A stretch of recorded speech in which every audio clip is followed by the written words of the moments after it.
Hello class 10th students. आज मैं आपकी टीचर देवेंद्र कौर मैथ्स का चैप्टर 15 प्रोबेबिलिटी लेकर आई हूँ आपके पास। Probability is the mathematic of chance. Means probability का मतलब होता है कि उस इवेंट के, उस आउटकम कम के आने के कितने चांसेस हैं। It tells us the relative frequency with which we can expect one event to occur. तो हम इससे एक्सपेक्ट करते हैं, हम आशा करते हैं कि जो भी हम काम करेंगे उसके इवेंट आने के कितने चांसेस होते हैं। The greater the probability the more likely the event will अकर। जितनी चांसेस ज़्यादा होंगे उतने इवेंट आने के चांसेस हो जाते हैं। और उसको हम फ्रैक्शन में भी लिख सकते हैं, उस इवेंट को हम डेसिमल में भी लिख सकते हैं, उस इवेंट को हम परसेंटेज में भी लिख सकते हैं और उस इवेंट को हम रेशियो में भी लिख सकते हैं।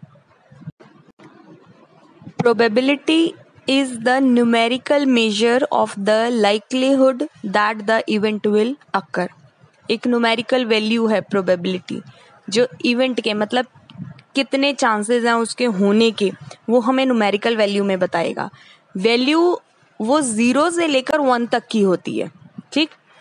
0 से लेकर 1 तक की, या probability बिल्कुल 0 हो जाएगी या उसके आने का कोई एक चांस हो जाएगा। Sum of the probabilities of all events is 1। तो सारी प्रोबेबिलिटी को जब हम प्लस करेंगे ना, सम करेंगे उनका, तो 1 आएगा।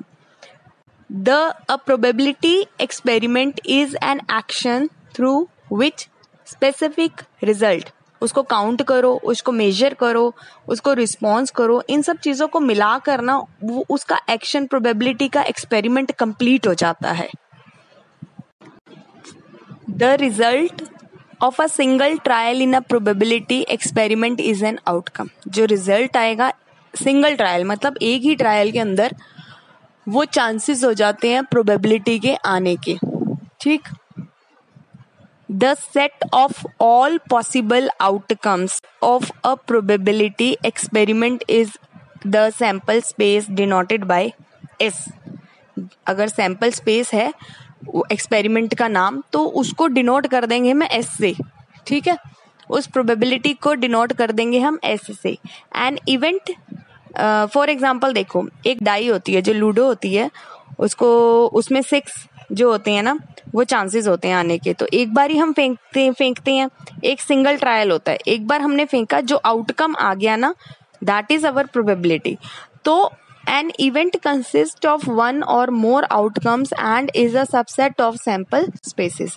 तो एक इवेंट में एक से ज्यादा, मतलब यहाँ पर डाई जैसे है उसमें 1 2 3 4 5 6, मतलब 1 से लेकर 6 तक कोई भी आउटकम आ सकता है। तो एक या एक से ज्यादा आउटकम जब आने के चांसेस हो जाते हैं, वो सबसेट कहलाता है।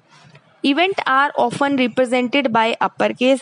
इन इवेंट्स को हम अपर केस में डिनोट कर सकते हैं, जैसे कैपिटल ए, कैपिटल बी और कैपिटल सी। तो उस इवेंट का हम कोई भी नाम दे सकते हैं, या क्वेश्चन में जो दिया होगा उसी को ही हम उसका नाम लेंगे। अब हम यहाँ पर नोटेशंस करेंगे, मीन्स इवेंट को डोनेट करेंगे हम। The probability that event will occur, event means E जो आएगा, will occur is written as probability P capital और ब्रैकेट में ई। इज रीड एज, इसको रीड कैसे करेंगे, the probability of event E, ठीक है। अगर पी ई लिखा होगा ना, इस तरह से ब्रैकेट में कुछ भी लिखा होगा, तो उसको पी जो है वो द प्रोबेबिलिटी ऑफ हो जाएगा, और अंदर जो भी होगा वो कहलाएगा उस पूरे वर्ड को। जैसे यहाँ पर ई था तो ई मीन्स इवेंट हो गया। अब इस प्रोबेबिलिटी का जो है वो एक फॉर्मूला है, वो ये है, probability of event is equal to number of event outcomes जितने भी आएंगे। जैसे हमने एक डाई फेंकी, डाई में 1 से लेकर 6 तक नंबर आते हैं, तो उसमें टोटल नंबर क्या हो गया, 6। तो टोटल नंबर हमेशा नीचे आएगा, ठीक। और जो आया, मैंने डाई फेंकी, डाई में मेरा 4 आ गया, तो 4 upon total number means total number 6 आ जाएगा। बाकी जब मैं चैप्टर आपको कराऊंगी 1 by 1 क्वेश्चन, आपको हर डाउट यहाँ वाला क्लियर हो जाएगा वहां पर। अब यहाँ पर डाइस का लिया हुआ है एक pair, each of the outcome in the sample space are random and equally likely to occur. तो डाई के अंदर जो भी आएगा सैंपल स्पेस, जो हमारा सैंपल था उसमें रेंडमली कुछ भी आ सकता है और इक्वली लाइक टू अकर, कुछ भी आने के कोई भी चांसेस हो सकते हैं 1 से 6 नंबर तक।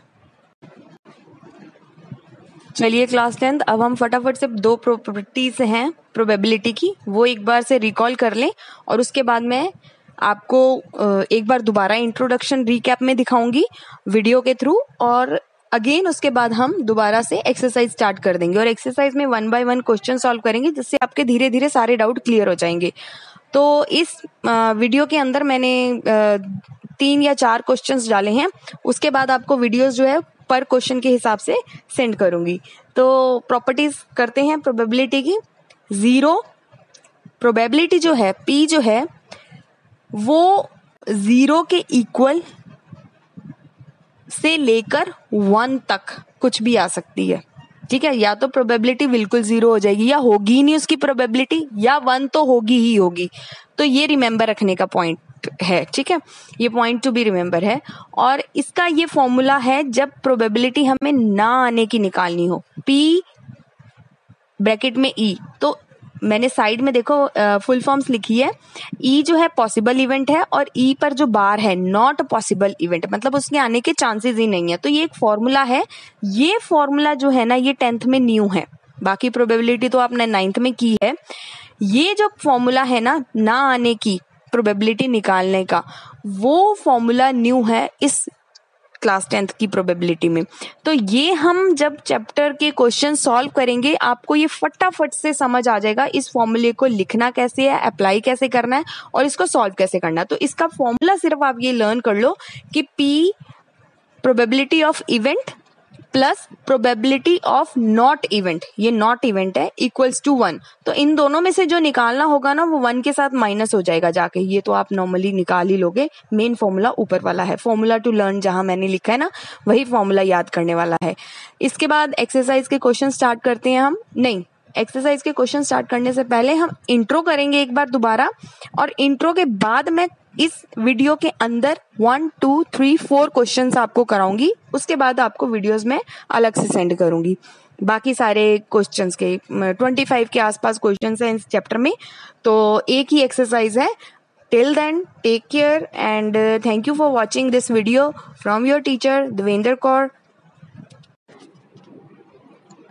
हाँ जी क्लास 10th, अब हम यहाँ एक्सरसाइज 15.1 का क्वेश्चन 1 और 2 करेंगे, जो फिलिप्स और ट्रू फॉल्स की फॉर्म में है।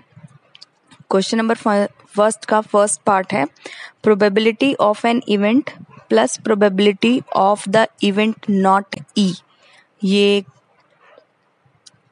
कॉम्प्लीमेंट्री का एग्जाम्पल है कि प्रोबेबिलिटी होने का और प्रोबेबिलिटी ना होने को जब हम प्लस करते हैं तो इक्वल्स टू 1। साइड में मैंने आंसर्स दे रखे हैं, इक्वल्स टू 1 हो जाएगा। सेकंड पार्ट है the probability of an event that can not happen, जो हो नहीं सकता वो कितना होगा प्रोबेबिलिटी, वो 0 होगा और that event is called impossible event. Third part है the possibility of an event that is certain to happen, और कुछ होने की संभावना कहाँ तक होती है 1 नंबर तक, and that event is called sure event या certain event. Fourth is the sum of probabilities of all the elementary events of an experiment is. इन सब प्रोबेबिलिटी को जब हम प्लस करते हैं तो क्या आता है एलिमिनेंट्री में, इक्वल्स टू में 1 आता है। The probability of an event is greater than और equals to 0 and less than equal to 1। Probability हमेशा 0 और 1 के बीच में रहती है, तो greater than and equal to 0 and less than or equal to 1। Question 1 फिलिप्स यहाँ पूरा होता है। अब हम क्वेश्चन नंबर 2 करेंगे, जो हमें ट्रू फॉल्स की तरह ही जवाब देना है, and it's not very important. A driver attempt to start a car, एक ड्राइवर कार स्टार्ट करना चाहता है।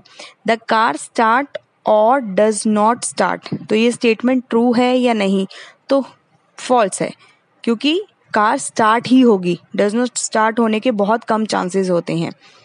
अ player attempts to shoot a basketball, she or he shoots और मिसेस द शॉट, वो अटेम्प्ट करता है, कोशिश करता है बास्केटबॉल शूट करने का, लेकिन ही और शी जो है वो शूट करता भी है और मिसेस द, तो इसमें भी फॉल्स है क्योंकि अटेम्प्ट कर रहा है तो वो काम होगा, ना होने के बहुत कम चांसेस हो जाते हैं। A trial is made to answer a true false question, एक ट्रायल चल रहा है आंसर्स का, ट्रू फॉल्स क्वेश्चंस का, और द आंसर इज राइट और रॉन्ग, तो आंसर यहाँ पर राइट भी होगा और रॉन्ग भी होगा, उस क्वेश्चन का आंसर राइट और रॉन्ग दोनों में हो सकता है, तो इसलिए इसका ये एक्सपेरिमेंट ट्रू है, राइट है। A baby is born, it is a boy और अ गर्ल, तो जब बेबी होता है तो वो बॉय और गर्ल दोनों में से कुछ एक होने के चांसेस होते हैं, इसलिए ये इवेंट ट्रू है। यहाँ क्वेश्चन नंबर 1 और 2 पूरा होता है। क्वेश्चन नंबर 3 और 4 नेक्स्ट स्लाइड में करेंगे, एंड आफ्टर दैट मैं आपको इन सब क्वेश्चंस की वीडियो पर्सनली सेंड करूंगी।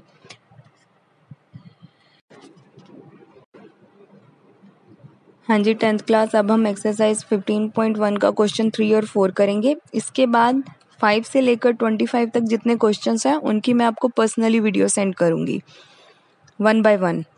क्वेश्चन नंबर 3 है, why is tossing a coin considered to be a fair way of deciding which team should get the ball at the beginning of the football. तो आपने generally देखा होगा जितने भी बड़ी बड़ी गेम्स होती हैं उनका टॉस करके, मतलब कॉइन को टॉस करके बताते हैं कि पहले कौन सी टीम खेलेगी।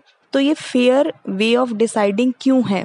क्योंकि इसमें कोई चीटिंग वाला सिस्टम नहीं होता, because it is equally likely event. Answer में हम ये लिखेंगे सिर्फ because it is equally likely event, क्योंकि ये दोनों टीम्स के अगेंस्ट कुछ नहीं होता, जो होता है सामने होता है और इक्वली होता है।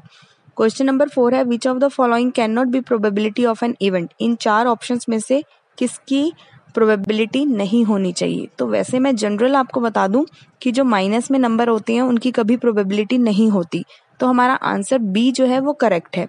बट ए में ऑप्शन है वो ठीक है, उसकी होती है, 2 फ्रैक्शन में आता है। मैंने स्टार्टिंग में इंट्रो में आपको बताया था कि जो प्रोबेबिलिटी है वो फ्रैक्शन में आ सकती है।